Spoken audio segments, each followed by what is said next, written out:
Welcome to Lesson 5, Control Statements Part 1. In this lesson, we'll take a look at a number of different C# operators, as well as several of its control statements. We'll begin with a quick look at the $:: conditional operator, which is a shorthand notation for an if-else statement, and we'll also show the corresponding if-else selection statement as well.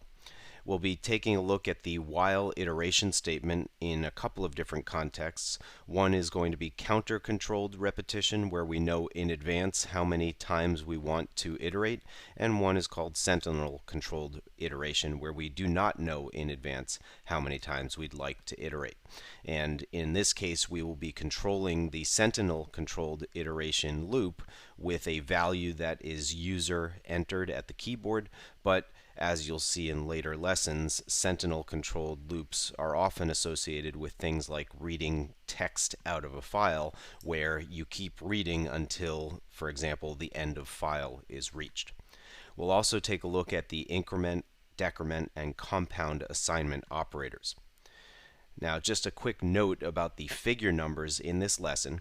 If in fact you're following along with one of our books, Visual C#, How to Program 6th edition, or C#6 for Programmers 6th edition, the figure numbers that you'll see in these videos come from our How to Program book, and the figure numbers in the For Programmers book are a little bit different, but the actual code that I'll be showing still remains the same.